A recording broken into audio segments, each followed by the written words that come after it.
How's that for some water? This sucker is dumping water. I can't even get the quad down on the gravel, it's gone. And you remember that big round rock? I mean, that sucker's probably got 4 feet of water over top of it, and that thing was, we were actually walking past it in dry ground not too long ago. And it's funny, look down that back corner there, those bears usually go around the edge. I don't know what that big white thing is. It looks exactly like a polar bear with its head in the water. You almost wait for it to rear its head up with a fish in its mouth. Maybe we'll zoom in on that in the edit program once I get back and see what that is. I don't know what it is. Or a big chunk of foam that busted loose from Sprout Lake. If you Google up Sprout Lake, this is the Sprout River draining out from that lake. So who knows what it is. It might be a piece of a dock, some foam, but it looks odd. Anyway. What's the date now? 29th. I got like 2 days, maybe 3 days max left here. That's it. And to the north I go, back to my coastal mountains, interior British Columbia first. I'll spend probably 2 days there, maybe 3 max, and I'm going to set out and hike up in the mountains in all my usual spots. And I'm going to lay down about, I don't know how many trail cameras, at least 40. It's going to be a lot of hiking, but I'm going to get it done. And then as soon as I leave there, then I will drive up to the farthest north I'm probably going to go is, I don't know, I might be just shy of Pink Mountain, British Columbia. You can Google that up. And I'll probably do 10 or 12 days solo running around there. And I'm going to hook up some people up between here and there. And then I will race back to Whistler, Pemberton. And then I will finish up the last 10 to 12 days there. And then I'll come home here and carry on. And then I'm going to flip into steelhead fishing and filming underwater, do all sorts of that fun stuff. And learning more. In the meantime, just so you guys know, while we get these emails coming in, I have made some real great contacts right along this ride. I've made some great contacts who I have to have patience with, and in anticipated information they have promised to pass on to me. Unfortunate, sometimes things just come up that are so, of course, the timing is ridiculous when it comes to this topic.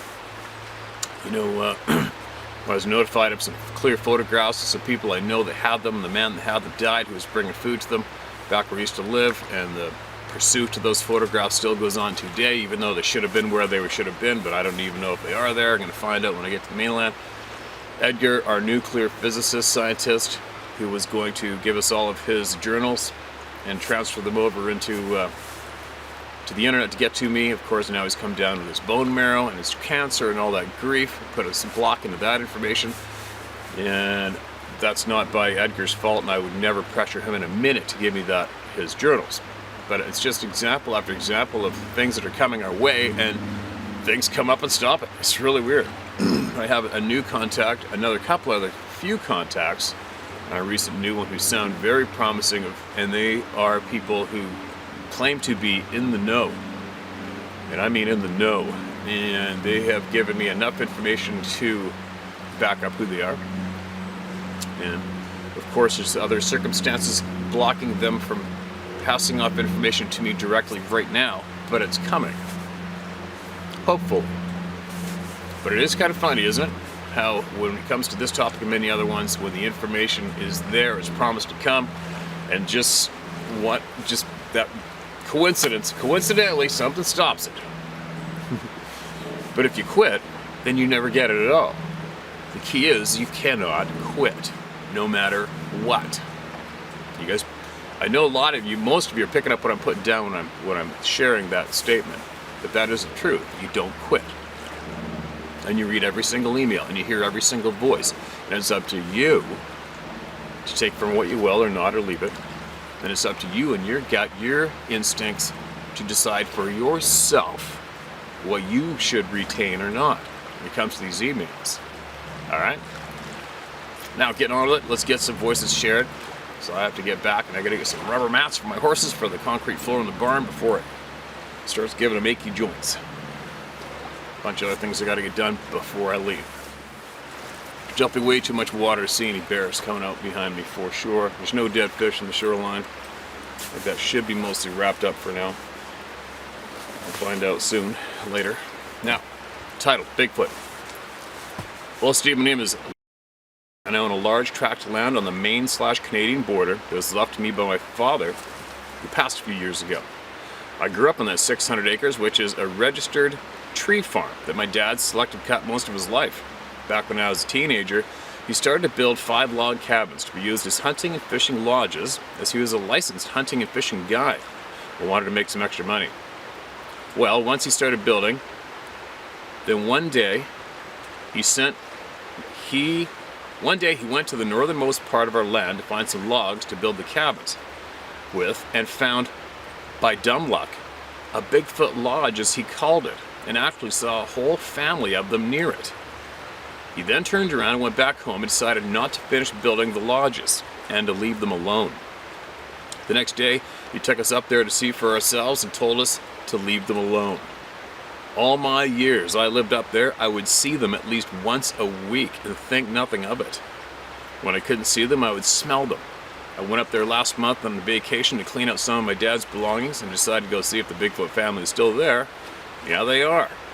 If you want to check it out for yourself, I can arrange time off from work and show you myself.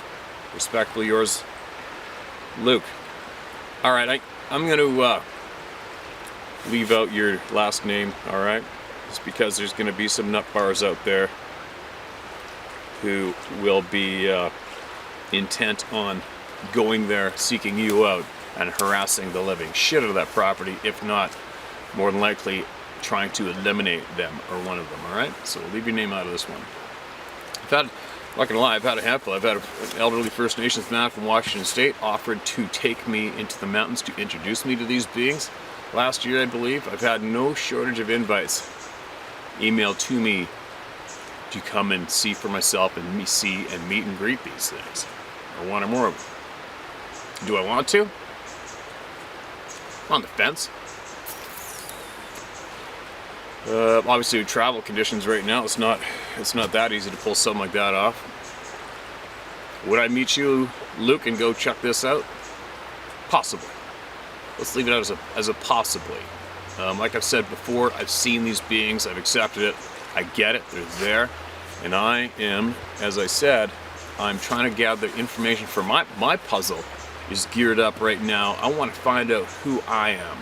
I want to find out the truth of who I am, what I should be able to do as a human being, and why I'm being misled, lied to. That's really top of my list. I want to out the dirty bastards who are all having a negative impact on all your lives and mine, and I want to hopefully try to make this a better place for everybody. That's what I'm getting to, as well as helping my fellow outdoors people regain their activity and their passion for the outdoors and come to terms with what they saw and introduce them to more people that have seen what they've seen via this activity right here. And I wanted to try to get as many voices heard as possible. So just so you guys know, that's my game, all right? And I was quoted by one of my new contacts a little while ago. He said that what triggered him to contact me was when I stated that I want to fight. And he said that that's what made him contact me, to potentially give me a pile of information that'll be valuable. And I'll say it again, I'm all over it. I want to fight. I want to fight the people who are suppressing our possible natural given skills. I want to fight the people who are making quality of life for all of us less. How's that for a little coffee and induced spiel? Anyways, Luke, Be safe out there. If you can send me anything privately that could possibly back up a little more of what you claim, what you know, please do. All right, because that would be a hell of a long ways to fly and travel to find out somebody's just yanking my chain, obviously, right? I'm not saying you're lying. I'm not saying you're not lying, but that's a very bold claim for anybody to pick up and take in. So if you can, send me some more information. All right, and thanks for that share, man. Be safe out there.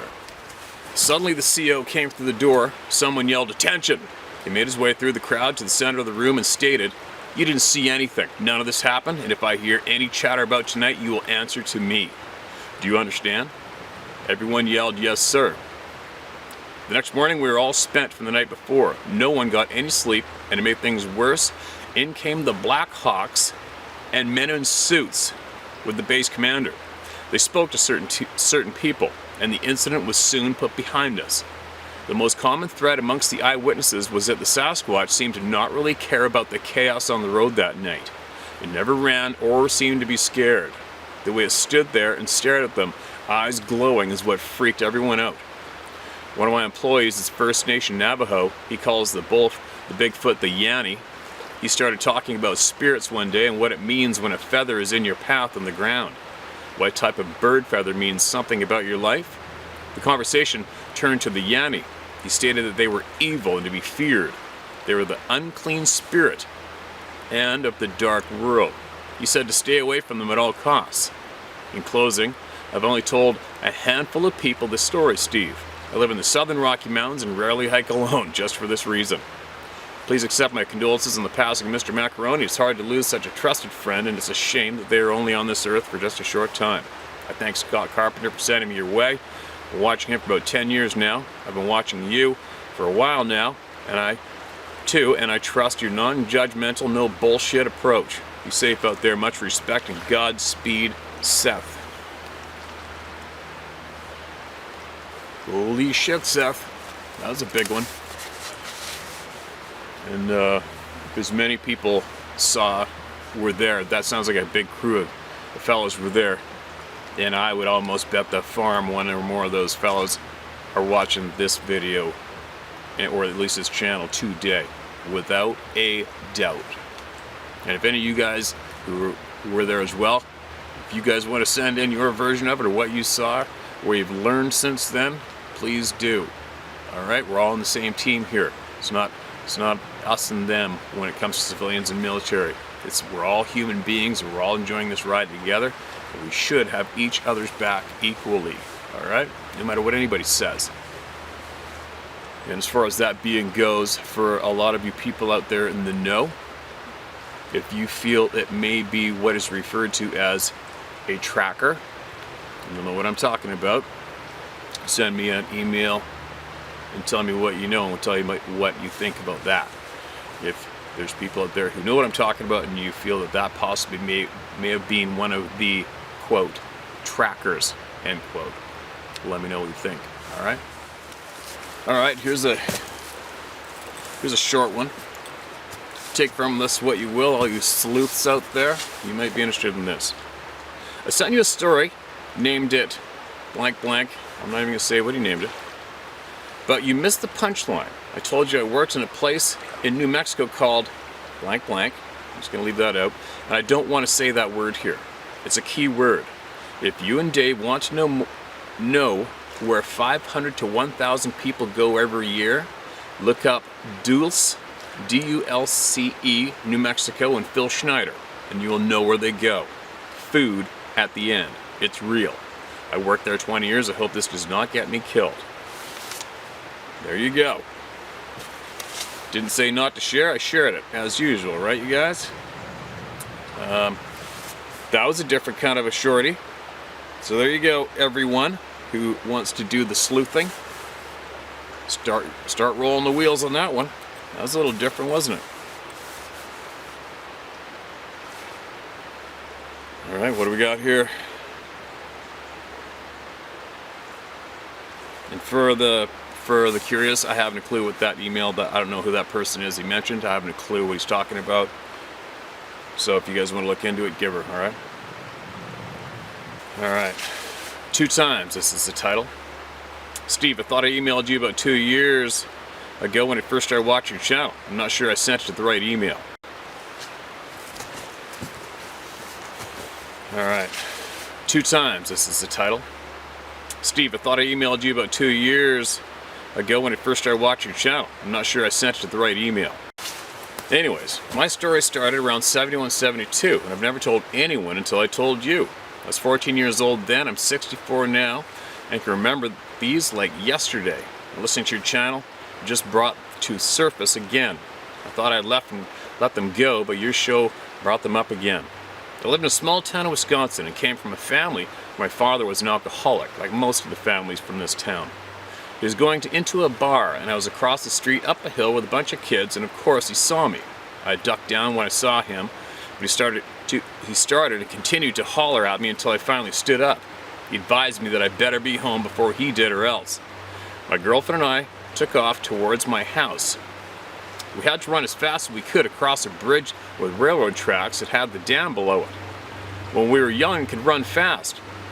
When you get to the end of the railroad tracks after the bridge, it turns into forest. So we veered to the left, and I ran smack into something that I only reached its waist. My girlfriend started screaming, and when I hit it, I rolled away from it and kept going, yelling, "Run." All I saw was its stomach area, and it had white fur around it all over. I never saw its face. We ran so fast and hard, we made it to my house. When we made it to my house, all we said was, "What the hell was that?" And that was the last time we talked about it. My sister asked why I never told anyone, and I told her. No one would have believed us. Second one, I live in Central Texas now. I'd forgotten about this until I was watching your show, and it brought back a memory just like the first one. I've camped all my life and have loved fishing, etc. When I was married to my second husband, we camped a lot, because by this time in my life, I like to camp in a camper, not a tent. We camped a lot and traveled on our vacations to a lot of lakes, but this time we stayed around our home by our lake. It was about 2 or 3 in the morning when I was woke by the camper shaking. I tried to wake my husband, who was usually a light sleeper, but I could not wake him for shit. I just know I was scared shitless and would not look at the windows for nothing. I've never been so scared like this time. It was something I cannot describe other than just terror. I was crying and trying to get him to wake up, but he never did. I pulled the covers over my face and shut my eyes and told myself to not to look, and that's what I did. I don't know when it stopped. I must have fell asleep. The next morning I asked him if he remembered me trying to wake him, but he didn't hear or know anything. I've never brought it up again. The memory came back to me when I was listening to someone talk about their experience from Texas. Now, I didn't think Texas had any because I had never heard any stories. Thank you for the vent. I'm sorry about your macaroni. I love my pets like family also. Take care and thank you for listening. One day we will all know, like you state. C. Johnson. Yes, we will. Thanks for that share. You want me to pass off this video to your sister, possibly. Maybe she has some memories or even newer experiences that she has to talk to you about, or anybody else that maybe she wants to. You never know. But if that's the case, you might want to share this video with her to give her encouragement, and maybe she will find something here that she needs. Okay? Thanks for that share. Appreciate it. And yes, I'm sure you know now, they are all over Texas. Anybody notice the polar bear get up back there yet?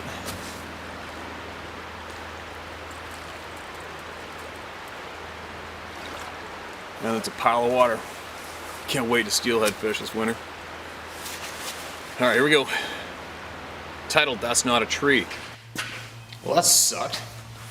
It's editing up and the camera shut off for a very serious chunk of an email in. So I gotta fill in the gap right now, and then I'll go back to the river again, okay guys? Listen to this. This is titled, "That's Not a Tree." Hello, Steve. I'm a retired federal law enforcement officer. I also did 18 years in the U.S. Army as an MP before cancer forced me out. I still work for the DOD now, so please do not use my full name. You got it. With that said, I would like to share 2 short stories. I was one of those unlucky ones who, while serving in Kansas, had the misfortune of seeing one of these creatures decide to enter the perimeter of our military base. It was passed off, sounds that I can't even describe. Guttural growling and bone-rattling roar/screams as it went over a 15-foot fence. We had more than one occurrence of this type of behavior at this base. We're always ordered to ignore it and never document anything about it. Verbal report to our chain of command, but nothing more. When I was stationed there, we had a Mosquito Wings private fresh from basic that was on duty and witnessed a display at the perimeter fence. The private freaked out and abandoned his post. The next morning, he was sent for medical evaluation. I think the kid had a mental breakdown over what he witnessed. He never returned to our unit. Anyway, not sure what they did with him. Unfortunately, that was the normal answer if Uncle Sam didn't want anyone saying anything. Poor bastard, eh? Unfortunately, that was not the normal answer if Uncle Sam didn't want anyone saying anything. I was 24 when that happened in 1994. What I saw was 8 to 9 feet tall, black with some gray around his face and on his chest. It would make these terrible noises and look straight into the CCTV cameras, then charge the fence. If nothing happened after 2 or 3 times, it would charge and go right over the fence without any effort at all. If a mobile unit appeared when it was screaming and roaring, it would throw rocks or smaller trees at the fence, or sometimes go over the fence towards the vehicle. About the only time I ever saw it leave without making a big show was once a helicopter buzzed the area with a spotlight and that thing hightailed it back into the trees and didn't return. That's interesting. So a big bright light from the sky makes them feel the way they make us feel. That's an interesting point, right? Note that.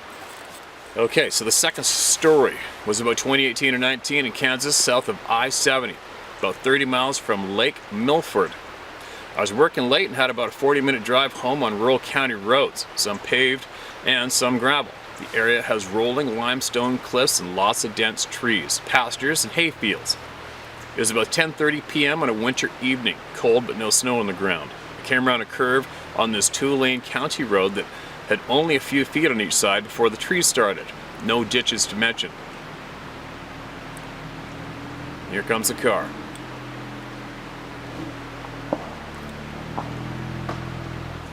Well, that was kind. People usually just come and slam themselves right up next to me, and they just asked me how much longer I'd be, and I told them 15 minutes, so they come back later on. How kind is that? Okay, where were we? The trees were on the sides of hills going up at about a 40-45 degree slope on both sides.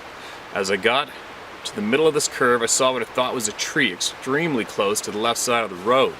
I had time enough for the thought to enter my mind, that's a big tall stump. No branches, weird. About then the eyes became visible, and I kid you not, I thought I was going to have heart failure. The intensity of fear and sheer terror that gripped me I never felt before, even in combat. As I looked at those eyes, I drifted over towards it, unintentionally, and as I passed it, if it had reached out, it could have touched me. My side mirror on my 3/4 ton 4x4 truck barely missed hitting the bottom of its chin area. I'm not sure that it didn't lean backwards to avoid it. I immediately swerved back to my lane and looked into both my side mirror and rear view mirror, but couldn't see it at all. I have nightmares of that drive home regularly. Now I understand I'm a veteran with 6 deployments between Iraq and Afghanistan, and I was in some shitstorms over there, and I can tell you nothing in my life has ever affected me like that drive home. To this day, I will not drive that road after dark, and I've had that creepy feeling of being watched at my farm numerous times since that night. I have 2 cattle dogs, and I won't go outside without them close to me now.